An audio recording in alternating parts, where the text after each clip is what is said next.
আজ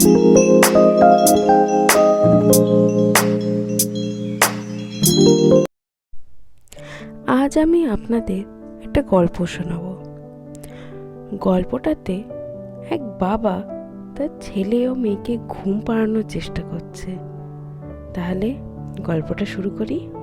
একদিন এক বাবা রাতে নিজের ছেলে ও মেয়েকে বলছে যে তিনি এবং তার মেয়ে পরের দিন সকালবেলা কোথাও বেরোবেন, তাই তাড়াতাড়ি করে যেন তার দুই ছেলে মেয়ে একটু ঘুমিয়ে পড়ে সারা রাত্রির জন্য। তাহলে উনিও একটু নিশ্চিন্তে ঘুম পাবেন এবং পরের দিন উনি ওনার মেয়ে যে কাজে যেতে চাইছিলেন সেটাও ভালোভাবেই পুরো হবে। তখনই ছেলে আর মেয়ে গল্প না শুনে তো ঘুমোবেন না। বাস সঙ্গে সঙ্গে বাবাকে বলে ফেললো, বাবা গল্প শোনাও, বাবা গল্প শোনাও। তখন বাবা কি আর করবে, বাবা ওদেরকে বলল, আচ্ছা তাহলে একটাই গল্প, আজ রাতের মতো একটাই গল্প শোনাবো, তারপরে ঘুমিয়ে পড়বে। দিয়ে বাবা ছেলেকে বলে, বাবা আমি গল্প শোনাবার পর তুমি কিন্তু ঘুমিয়ে পড়ো, কেননা কাল আমি আর দিদি বাইরে যাব, তোমাকেই কিন্তু বাড়ির খেয়াল রাখতে হবে, মায়ের খেয়াল রাখতে হবে, নিজের খেয়াল রাখতে হবে, তাই একটাই গল্প, হ্যাঁ? Once upon a time, in the days when divas and jinns and giants roamed the land, there lived a farmer named Baba Ayub. He lived with his family in a little village by the name of Maiden Sabs. Because he had a large family to feed, Baba Ayub saw his days consumed by hard work. Every day he labored from dawn to sundown, plowing his field and turning the soil and tending to his mergers, pistachio trees. At any given moment, you could spot him in his field, bent at the waist, back as curved as the scash. He swung all day. His hands were always closed, and they often bled. And every night, sleep stole him away no sooner than his cheek met the pillow. I will say that in this regard he was hardly alone. Life in Maiden Sabs was hard for all its inhabitants. There were others, more fortunate villagers to the north in the valleys with fruit trees and flowers and pleasant air, and streams that ran with cold, clean water. But Maiden Sabs was a desolate place, and it didn't resemble in the slightest the image that its name, field of green, would have you picture. It sat on a flat, dusty plain ringed by a chain of craggy mountains. The wind was hot and blew dust in the eyes. Finding water was a daily struggle because the village wells, even the deep ones, often ran low. Yes, there was a river, but the villagers had to endure a half-day walk to reach it, and even then its waters flowed muddy all year round. Now, after 10 years of drought, the river too ran shallow. Let's just say that people in Maiden Sab worked twice as hard to eke out half of. Still, Baba Ayub counted himself among the fortunate because he had a family that he cherished above all things.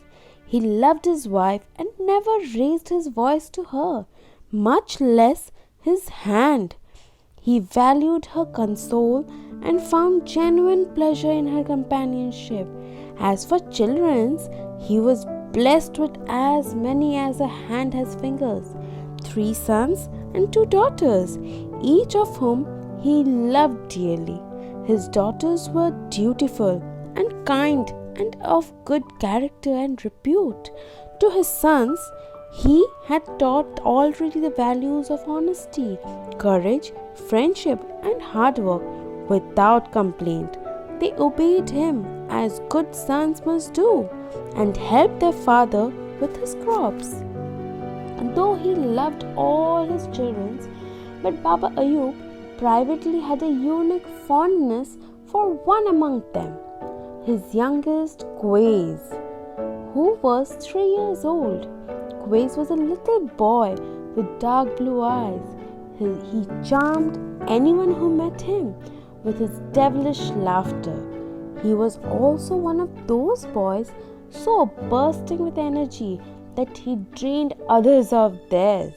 When he learned to work, he took such delight in it that he did it all day while he was awake, and then, troublingly, even at night and in his sleep, he would sleepwalk out of the family's mud house and wander off into the moonlight darkness.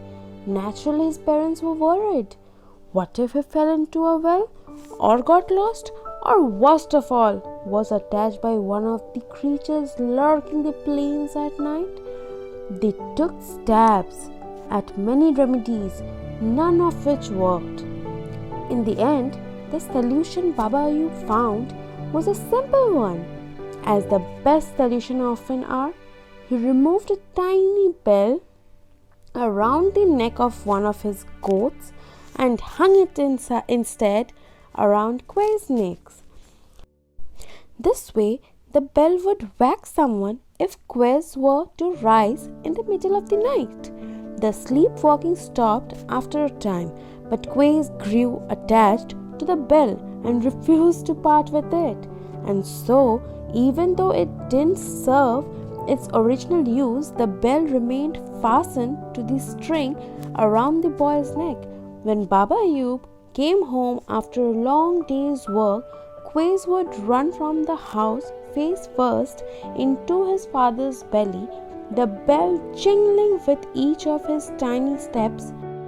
Baba Ayub would lift him up and take him into the house, and Quays would watch with great attention as his father washed up, and then he would sit beside Baba Ayub at supper time.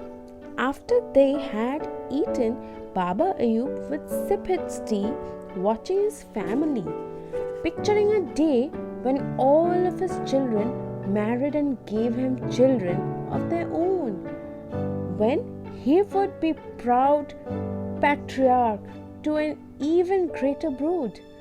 Alas, Abdullah and Pari, Baba Ayub's day of happiness came to an end. তাহলে এটাই হলো আমাদের গল্প, যেটা কিনা আব্দুল্লাহ এবং পরীর বাবা তাদেরকে শোনাতে চেয়েছিল। তাহলে এটাই হলো আজকে অবধি গল্প, আবার কালকে একটা নতুন গল্প। Thank you. Please people, do like, share and subscribe my page. Please. Thank you for watching.